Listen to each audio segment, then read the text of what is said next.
We are going to discuss. The summit, which runs through June 7, 2024, aims to accelerate the goal of malaria-free Asia-Pacific by 2030, focusing on three key areas: sustaining financing to support national elimination efforts, engaging communities in malaria prevention, detection and treatment, and strengthening political will and accountability, among others.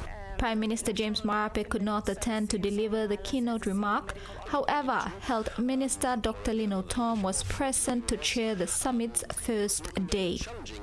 Attending today's event include Ministers of Health from Indonesia, Vanuatu, Solomon Islands, Timor-Leste, and Dr. Sai Mau Piukala, Regional Director of WHO Western Pacific Regional Office. Participating were Secretaries of Health from Bhutan and Cambodia, along with Director Generals and Directors of CDC and National Malaria Programs from 14 countries across the Asia-Pacific region.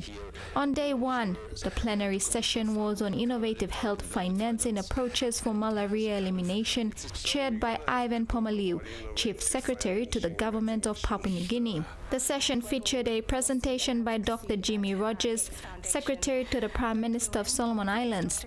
It was moderated by Dr. Christophe Ben, Director of Global Health Diplomacy at the Joab Alange Institute and co-chair of the Board of Directors at APLMA. So we're going to have to talk about innovative financing mechanisms, the ability to pool funding from different sources, different channels is a critical conversation.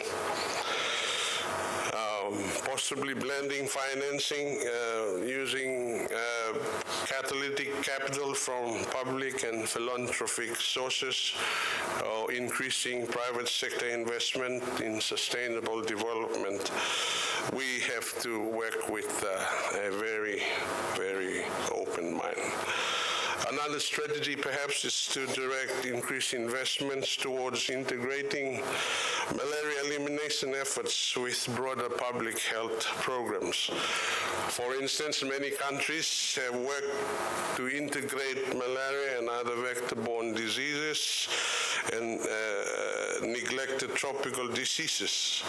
Some are jointly managing malaria efforts with primary healthcare efforts and other non-communicable diseases. I understand APLMA and the Global Institute for Disease Elimination are currently supporting an integrated disease surveillance project for malaria and lymphatic filariasis in Malin Bay. And those initiatives tend to bring more improved utilization of existing resources and more coordinated efforts to sustainably improve outcomes for all our multiple diseases. The panel discussion included Simon Bland, CEO of the Global Institute for Disease Elimination, Dr. Sandy Lewin, Senior Program Officer at the Gates Foundation, Martina Pumbo, Suve Hohora, Manager of Policy, Planning and Economics at the National Department of Health of Papua New Guinea, and Dr. Jimmy Rogers. On the back of the budget, we are faced with emerging new diseases, population growth, and so health resource needs increases, and it's still increasing. So that kind of emphasized the needs for the health sector to look into revenue exploring options. So in our current National Health Plan, that is now a priority for us. We've already developed in draft our strategic health financing strategy, and we hope to implement some of that. Some are already explored and implement in the phases of implementation, and some we still need more research on. The summit continues to foster collaboration and commitment among others, driving the collective effort towards a malaria-free Asia-Pacific by 2030.